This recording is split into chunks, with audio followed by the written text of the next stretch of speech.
Hello and welcome to the Jerich Show. I am Javvad Malik as always, and we are back. I'm trying to look for the intro here. Welcome to the Jerich Show, featuring your hosts Javvad Malik and Erich Krohn. Timely topics, poorly presented. I accidentally hit go live and I just rolled with it, so just bear with me, Erich. I know you were in the middle of texting your mom or something at that time.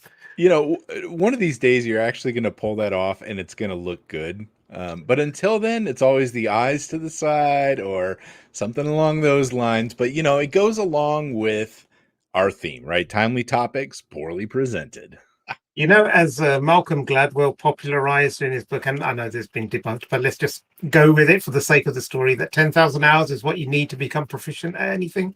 That's the difference between an amateur and a professional, 10,000 hours. So I'm sure by the time we reach our 10,000th episode, I would have nailed it, We're on, episode 59 right now, I think is what this one is. So, yeah, we got a little ways to go, folks, but thanks for bearing with us throughout all this. I know that for those doing this on the podcast, you may not see all of the silliness that Javvad goes through every time he tries to start this show. But if you check out the video version on YouTube, you will see all of his gaffes. It's awesome. Maybe one day I'll compile all those for you, man. Thank you. I'd be afraid if I thought you were half competent to pull anything like that off. Anyway, ransomware gang threaten to leak data if victim contacts FBI or police. Police. This is interesting. I keep thinking that there should be a longer list here. It's like FBI, police, and that's it. That's the heading. Well, there's no period at the end, so it could just go on and on and on, right? Yeah. A local constable, or I don't know, whatever you want to say with yes. it. But yeah, this is an interesting story. I mean, ransomware, we've talked a lot about ransomware. I've pretty much given up on not having an episode without ransomware on it at this point. Every time I go to a talk and a session, like I was just down in Fort Lauderdale yesterday doing one, of course, people want to hear about ransomware. Okay, so let's give them what they want. But this is an interesting twist now that they're trying to leverage the data again. And this makes me think of all the pressure that law enforcement has been putting on some of these groups. Like we talked about Ziggy, the ransomware group that ended up dumping all of the decryption keys and stuff like that because, well, they were feeling the heat from law enforcement. We saw what happened to DarkSide, which we'll talk about in a second. But this is an interesting angle to try to get law enforcement off their backs. How do they know if they contacted? I don't know. That's it. And I was just about to say, what if you call up Mandiant instead of law enforcement? And there's this statement on the screen for those of you with color televisions living in the 21st century, you rather than your old-timey radio. There's a statement by Ragnar. In our practice, we has facing with the professional negotiators much more often in last days. Unfortunately, it's not making the process easier or safer. On the contrary, it's actually making it worse. Such negotiators are usually working in recovery companies affiliated or even working directly with the police, FBI, investigation agency, etc. They're not interested in commercial success of their clients or in safety of their private data. So from this moment, we warn all of our clients, don't work with these companies. So I think it's a pretty blatant and obvious threat that says, don't get these people involved. I assume maybe because they feel they can intimidate and scare a, untrained small, medium business into paying up a lot more. And it goes further than the headline by saying negotiators. Right. So that's the gist of this. And there have been people that have popped up now, there's services for negotiating ransomware. What a wonderful world we live in. Right. And I can see them being involved in law enforcement and stuff. But here's the deal. Unless it's like a $1 million ransom sort of thing. Right. You're going to notify the FBI and a year later, they're going to get back to you and say, oh, hey, about that thing or, whatever. They're not going to do anything. And I actually had a discussion. There were several people having a discussion yesterday with some FBI agents that were at this talk in Fort Lauderdale.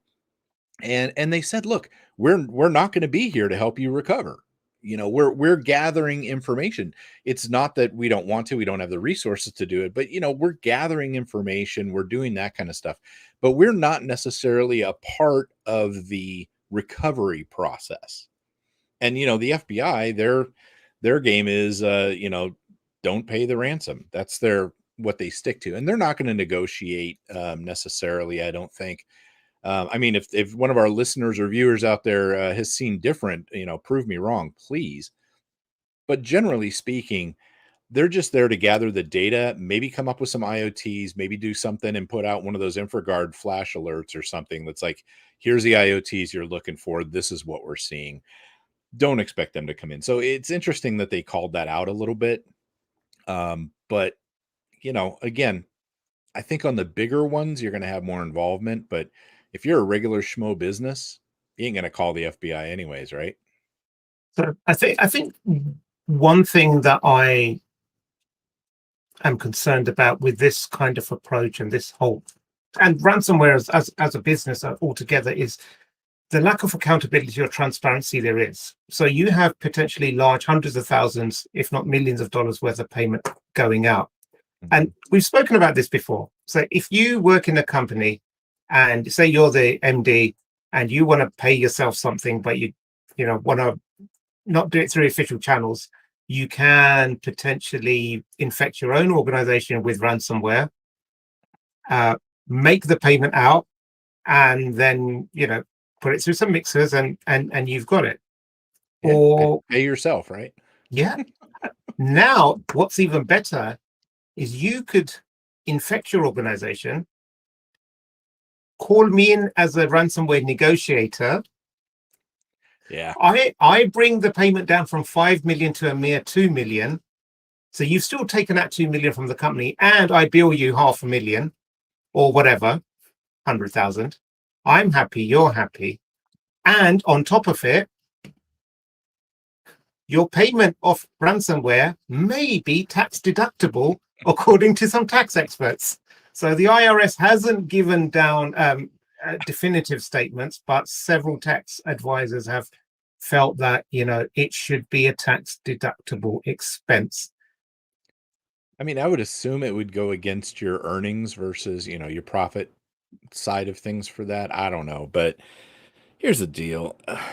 Ransomware is just some nasty stuff. It really is. And what you're talking about there is incredibly nefarious, Javvad. Brilliant, but nefarious.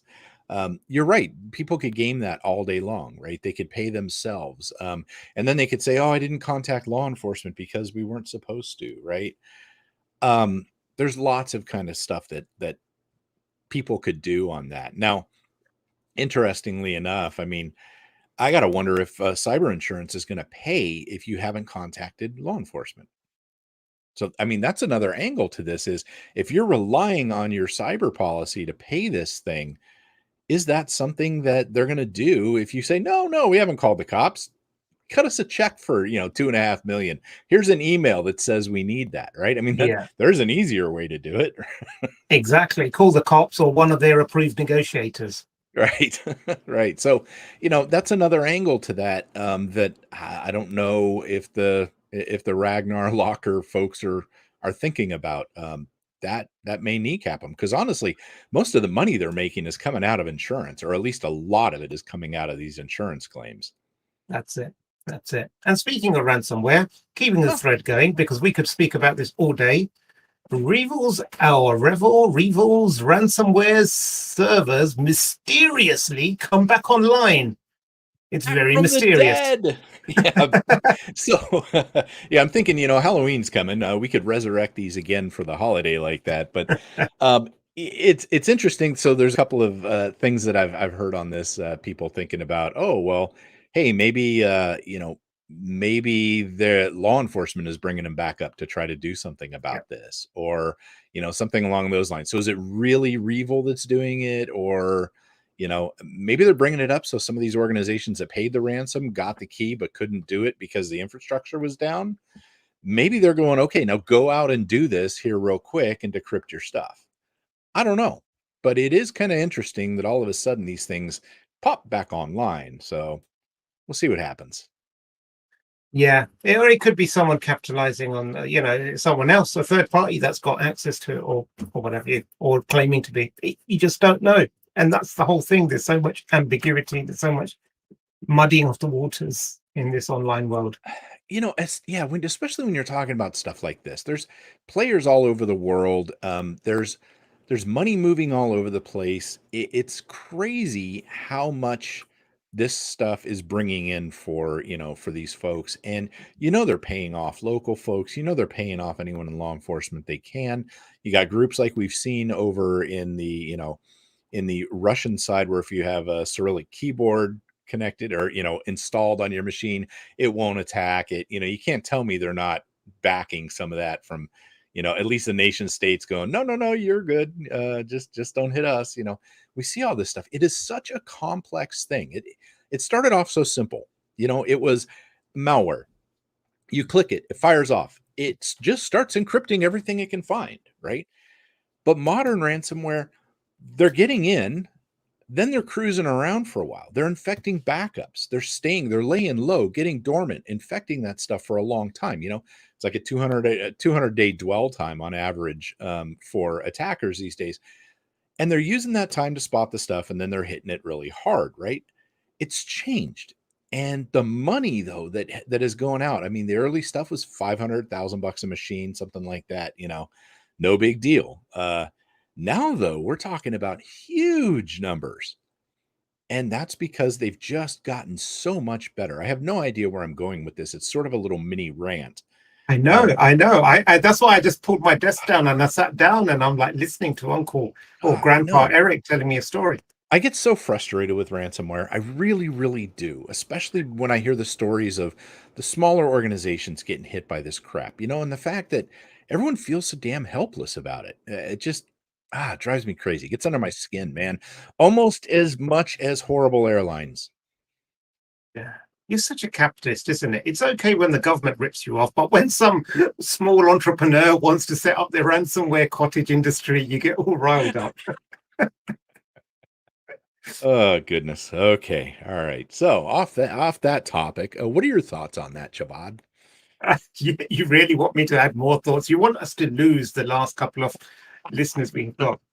But, there's a short documentary series on Netflix called Cocaine Cowboys. I don't know if you've seen it. Nope. It's your neck of the woods, Miami. And it's about two guys that became the biggest drug distributors in the 80s. They were two friends, and they were even speedboat champions. So they used to they had so much money, they'd put it into speedboats, and then they'd be racing speedboats and they'd be winning. Anyway, you talk about the documentary is really impressive, and they were a non-violent organization.